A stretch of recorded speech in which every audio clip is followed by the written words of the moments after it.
जय हिंद। देखिए, Russia Ukraine war को अब 3 साल से ज्यादा हो चुके हैं एंड ये ऑलमोस्ट ग्लोबल वॉर बन चुकी है। भले ही डायरेक्टली और कंट्रीज इन्वॉल्व ना हो, बट इनडायरेक्टली आज के टाइम 80 to 90% कंट्रीज इस वॉर में इन्वॉल्व हैं। आप एक क्वेश्चन का आंसर दीजिए। जैसे हमने इसराइल को कई बार देखा है, इसराइल हमेशा एनिमी की टॉप लीडरशिप को टारगेट करता है। रिसेंटली हुतीस पर जब अटैक किया तो भी टॉप लीडरशिप को ही एलिमिनेट किया। अब आप ये बताइए कि रशिया ऐसा क्यों नहीं कर रहा है? क्या रशिया के पास कैपेबिलिटी नहीं है, या फिर जेलेंस्की को एलिमिनेट करने से ज्यादा फायदा उन्हें जीवित रखने से मिल रहा है रशिया को? आज के इस डिस्कशन में हम इसी क्वेश्चन का आंसर देखेंगे एंड हर एक एंगल से देखेंगे। So welcome to geopolitics with Harsh. मैं हूं Harsh Gurjar and let's begin now. आज हम बात कर रहे हैं एक ऐसे हाइपोथेटिकल सिनेरियो पे जो रशिया यूक्रेन वॉर में गेम चेंजर बन सकता है। जस्ट इमेजिन, अगर रशिया एक ही स्विफ्ट स्ट्राइक में यूक्रेन के टॉप लीडर जेलेंस्की को एलिमिनेट कर दे। स्विफ्ट स्ट्राइक का मतलब होता है तेज, अचानक और जल्दी होने वाला हमला। तो इसके क्या फायदे होंगे और क्या नुकसान, और क्यों ये इजराइल जैसी कंट्रीज के लिए आसान लगता है पर रशिया के लिए बहुत मुश्किल है। सो स्टेप बाय स्टेप देखते हैं इसको। बट सबसे पहले ये समझो कि जियो पॉलिटिक्स में लीडर्स को टारगेट करना एक डबल एज स्वॉर्ड है, मतलब दो धारी तलवार है। इसका फायदा भी है क्योंकि आप सीधे अपने नैरेटिव को शार्पन कर देते हो, लेकिन खतरा भी उतना ही बड़ा होता है। मैं पहले फायदों पे फोकस करूंगा। आसान भाषा में एक्सप्लेन करूंगा कि अगर जेलेंस्की को असैसिनेट कर दिया जाए तो क्या क्या बेनिफिट्स मिल सकते हैं रशिया को, एंड सिर्फ सरफेस लेवल पर ही नहीं बल्कि मिलिट्री, पॉलिटिकल, साइकोलॉजिकल और ग्लोबल एंगल से भी देखेंगे। तो शुरू करते हैं मिलिट्री फायदों से।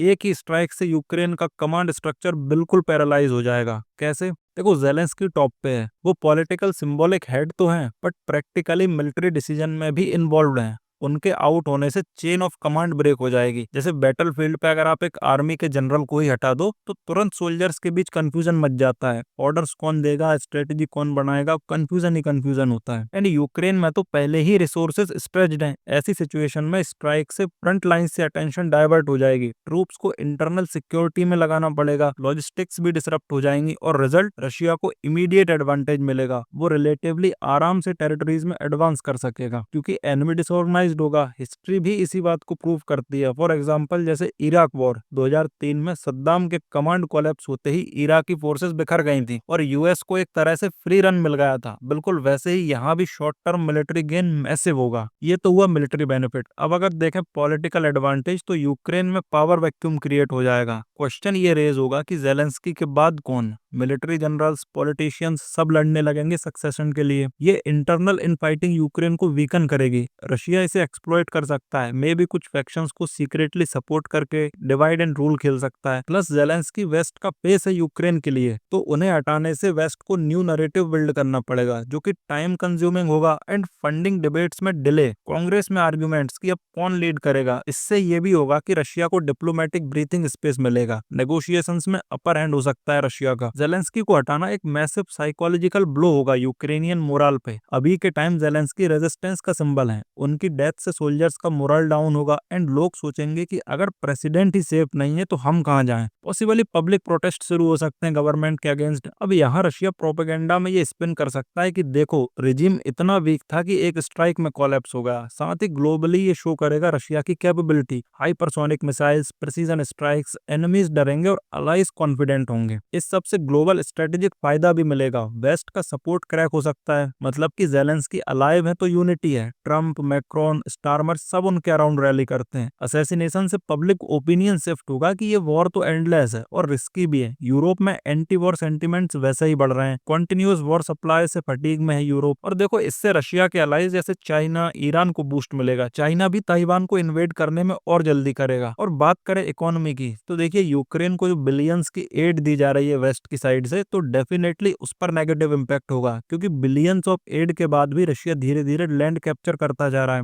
इस इवेंट से डोनर्स हेजिटेट करेंगे। ये सब तो होगा बेनिफिट्स। अब बात करते हैं कॉन्सिक्वेंसेस क्या फेस करने होंगे रशिया को, और रशिया के साथ साथ पूरे वर्ल्ड को भी। बाय द वे, इसके अलावा मुझे कोई खास बेनिफिट्स दिखा नहीं। अगर आपकी नजर में कोई और भी बेनिफिट हो तो कमेंट्स में शेयर करिएगा। I would love to know that. खैर, सबसे पहला है एस्केलेशन का डर। वेस्ट इसको कैसस बेली बना सकता है। कैसस बेली एक लैटिन टर्म है जिसका मतलब होता है कि वॉर का जस्टिफिकेशन या वॉर का रीजन। मतलब आप जस्टिफाई कर देते हैं कि देखो भाई, हमने तो इस रीजन की वजह से वॉर स्टार्ट की है। जैसे रशिया ने बनाया है ना कि यूक्रेन उनके लिए सिक्योरिटी थ्रेट बनेगा अगर नेटो ज्वाइन कर लेता है, तो वैसे ही वेस्टर्न कंट्रीज को रीजन मिल जाएगा। ऑलरेडी F-16 दे रखे हैं, ये स्ट्राइक से शायद डायरेक्ट नेटो इंटरवेंशन की बात शुरू हो जाए। अगर नेटो के किसी एक कंट्री ने भी मिसाइल लॉन्च किया रशिया पर तो वॉर वाइडर हो जाएगा। दूसरा है सक्सेसर प्रॉब्लम। देखो जेलेंस्की के बाद कोई और ज्यादा रेडिकल लीडर आए तो, जैसे हार्डकोर नेशनलिस्ट जो जेलेंस्की से भी ज्यादा अग्रेसिव हो, पीस टॉक्स रिजेक्ट कर दे, गोरिल्ला वॉरफेयर पुश करे, अनप्रिडिक्टेबल हो। जेलेंस्की का क्या है कि सब लोग उन्हें प्रेडिक्टेबल मानते हैं। याद है मैंने कहा था कि ये दो धारी तलवार है, इससे सिचुएशन तो और कॉम्प्लिकेटेड होगी ही और short term gain long term headache बन जाएगा। तीसरा मेरा मानना है मार्टर इफेक्ट। जेलेंस्की को किल करने से वो लेजेंड बन जाएंगे, रेजिस्टेंट का एटर्नल सिंबल। कई दशकों तक लोग याद करेंगे कि छोटी सी कंट्री का लीडर 3-4 साल तक लड़ा लेकिन झुका नहीं और अंततः शहीद हो गया। वेस्ट मीडिया इसे यूज करेगी as propaganda. Martyr for democracy, funding increase हो जाएगी, पब्लिक डोनेशंस बढ़ेंगी, रशिया विलन बन जाएगा, इवन मोर इंटरनेशनल आइसोलेशन बढ़ेगी। एक साइकोलॉजिकल नुकसान रशिया को ये भी होगा कि ये मूव डेस्परेट लग सकता है, जैसे रशिया वॉर हार रहा हो। अभी तक परसेप्शन ये है कि रशिया कैलकुलेटेड मूव चल रहा है, प्लस लीगल इश्यूज फेस करने होंगे, आईसीसी वारंट, सैंक्शंस और ज्यादा टाइटर होंगे, इकोनॉमिक स्ट्रेन बढ़ेगा। खैर ये सब तो ऑलरेडी है, इससे ज्यादा और क्या ही होगा। Already Russia most sanctioned country है। और last but not the least, global नुकसान। मल्टीपोलर वर्ल्ड में ये असैसिनेशन से रशिया पर अग्रेसर का लेवल और स्ट्रॉन्ग हो जाएगा, इवन ग्लोबल साउथ में सपोर्ट डिप हो सकता है। नाउ अब आते हैं कि क्यों इजराइल टॉप लीडर्स को अटैक कर पाता है पर रशिया के लिए मुश्किल है। वैसे तो इजराइल का प्लेबुक डिफरेंट है, वो regularly Hezbollah, Hamas, Iranian generals को टारगेट करता है। पहला है US banking.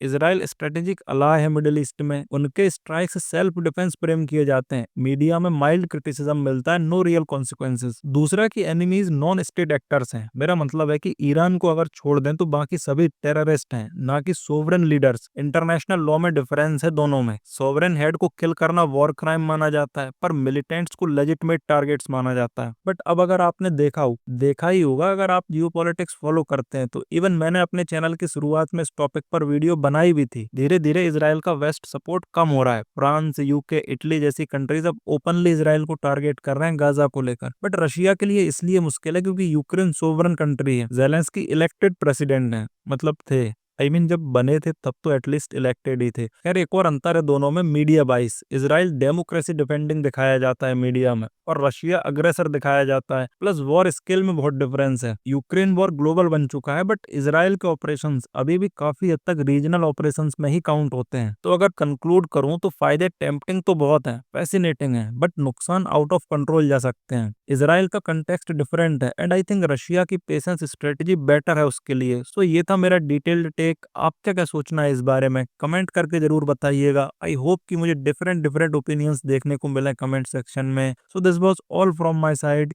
Thank you for watching, this is Harsh Gurjar signing off.